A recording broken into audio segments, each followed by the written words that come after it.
욥기서 21장 17절부터 우리 한 목소리로 봉독하겠습니다. 시작.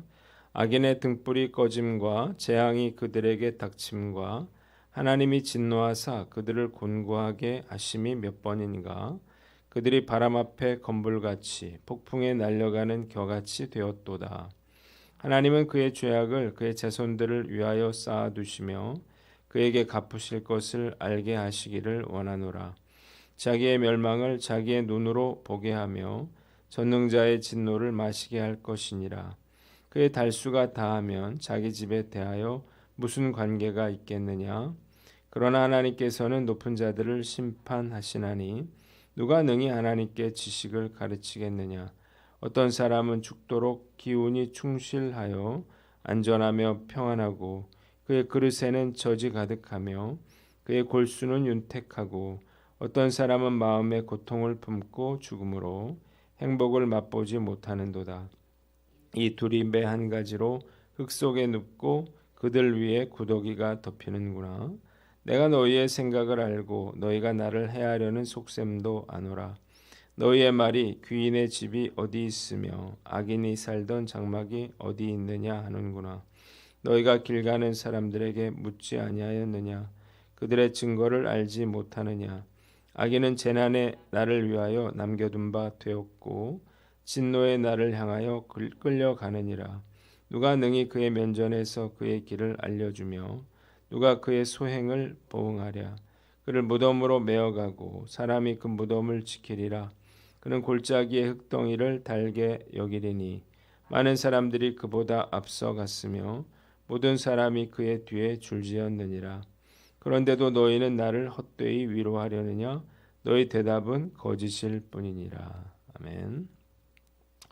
오늘은 욥기서 21장 말씀을 가지고 악인이 번창하는 현실이라고 하는 제목으로 묵상 나눔하도록 하겠습니다. 오늘 먼저 17절로 21절 말씀 중에 17절을 봅니다. 한번 따라해 봅시다. 악인이 등불이 꺼짐과 재앙이 닥침과 하나님이 그들을 공고하게 하심이 몇 번인가. 욥의 친구들이 악인의 번영은 곧 사라지고 속히 몰락하리라 이렇게 주장한 데 대해서 욥은 사실은 그렇지 않다 이렇게 말하고 있습니다. 악인의 등불이 꺼지고 재앙이 닥치고 하나님께서 진노하셔서 그들을 공고하게 하신 일이 과연 몇 번이나 있었느냐는 것입니다.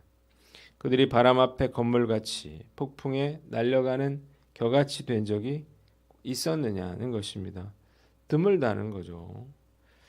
또한 소발과 엘리바스가 주장하는 것처럼 하나님이 그의 죄악을 그의 자손들을 위하여 쌓아두시며 그에게 갚으신다 이렇게 말을 했지만 그런 말은 하지 말아라 그래요. 죄 지은 사람이 벌을 받아야 한다는 것입니다. 그래야만 그가 자신의 죄를 깨닫게 되기 때문입니다. 욥은 죄악의 보응은 그의 자손이 아니라 죄를 지은 본인이 받아야 한다 이렇게 생각했습니다. 악을 저지른 자가 편하게 죽고 난 후에 그 자손들이 어떤 일을 당하든 그에게는 아무런 영향도 미치지 못하기 때문입니다. 그래서 죄를 지은 사람은 자신의 멸망을 자기의 눈으로 봐야 되고 전능자의 진노를 받아야 한다 말하고 있는 거예요. 죽을 때가 된 사람, 자기 집에 대해서 아무런 관심도 없을 것이기 때문입니다. 한번 따라해 봅시다. 인과응보의 원리로 모든 것을 해석하지 말라. 자, 욥이 계속해서 주장하고 있는 것은 악인이 징벌을 받고 의인이 형통한다는 논리가 실제로는 맞지 않는다. 그런 경우가 많다. 이렇게 주장하고 있는 것입니다.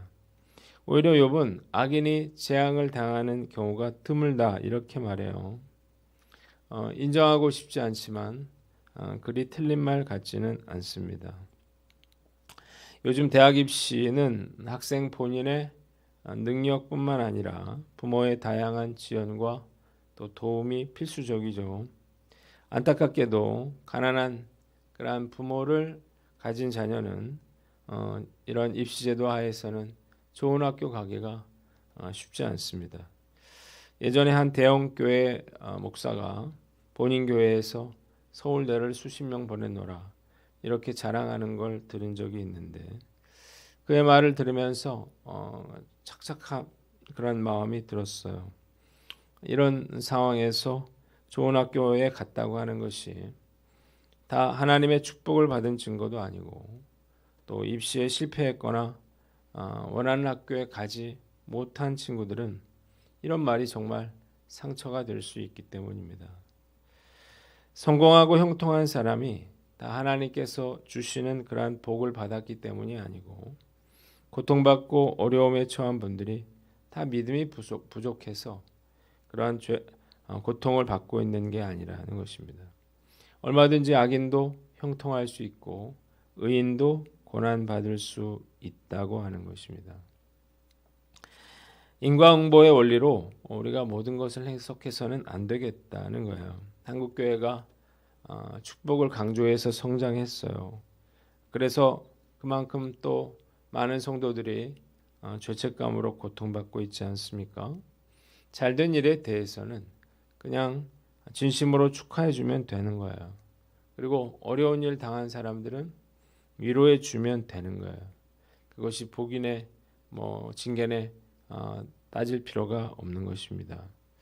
오늘 난 어떤가 한번 살펴보고 깨닫는 은혜가 저와 여러분들에게 함께 하시기를 바랍니다. 두 번째는 부모의 죄로 자식이 벌받지 않음을 알아라는 것입니다. 한번 따라해 봅시다. 부모의 죄로 자식이 벌받지 않음을 알라.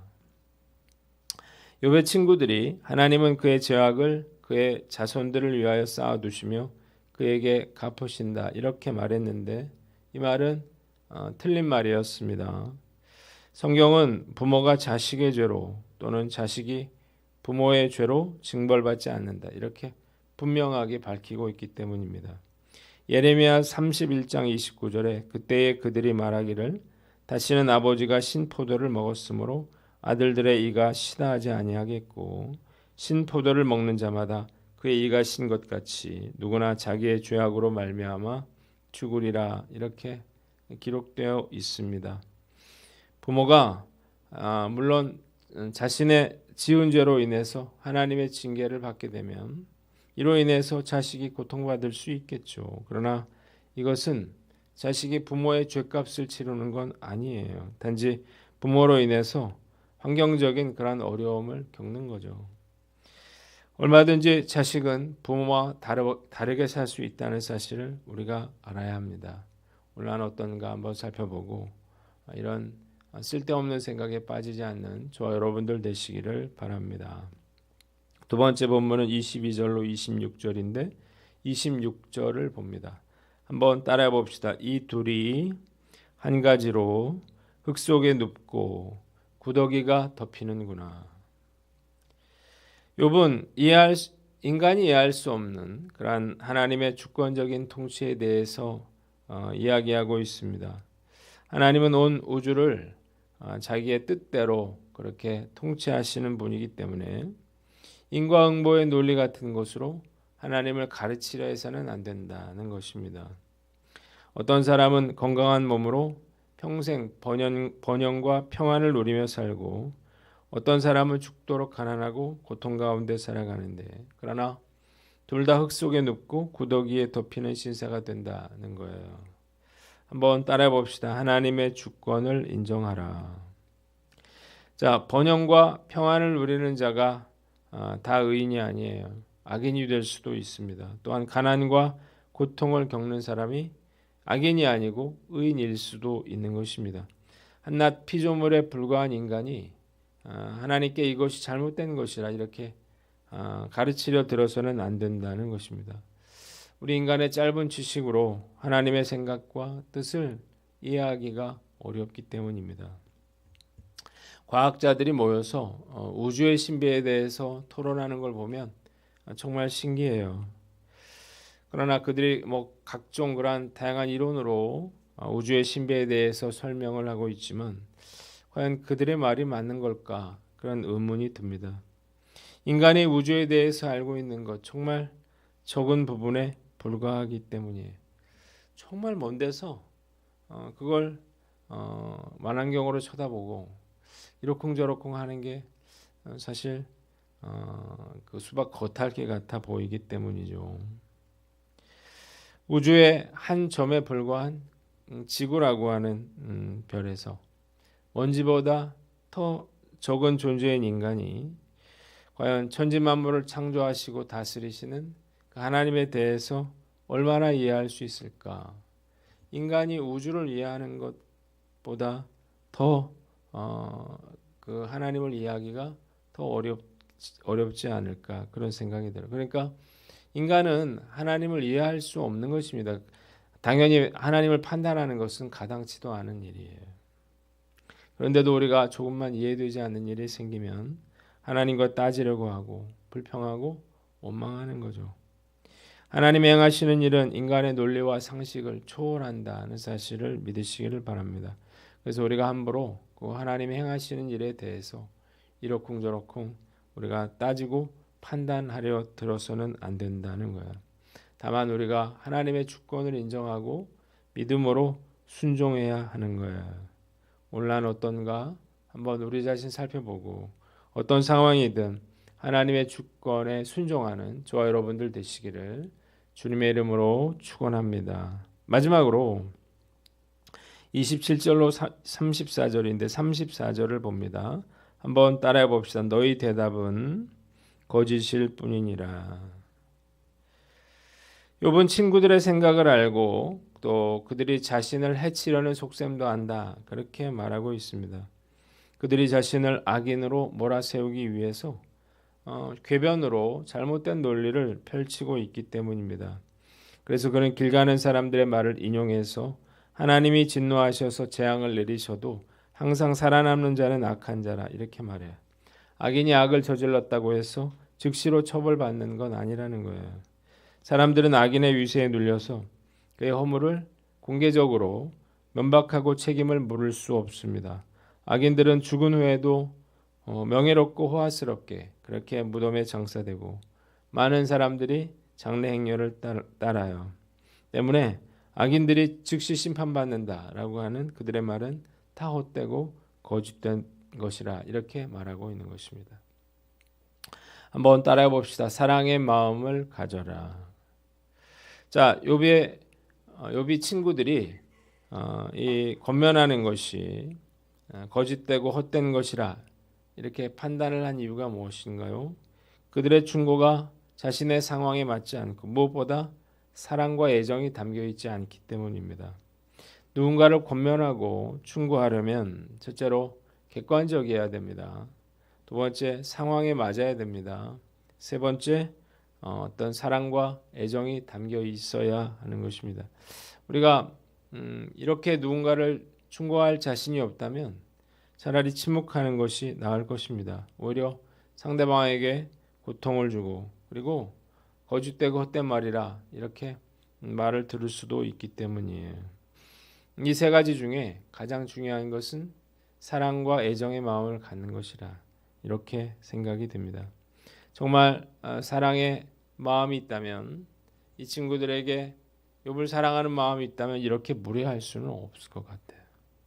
그리고 정말 그 마음이 있다면 그 사랑의 마음이 전달되지 않을까. 오늘 나는 어떤가 한번 살펴보죠.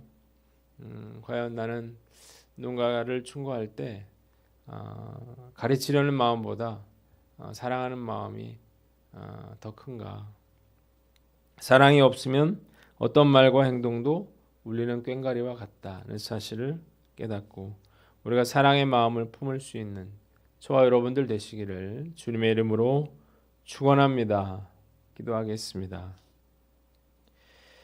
하나님 아버지, 우리가 하나님의 주권을 인정하게 하시고 무엇보다 다른 사람들을 사랑하고 인정할 수 있는 그런 마음들을 주시옵소서.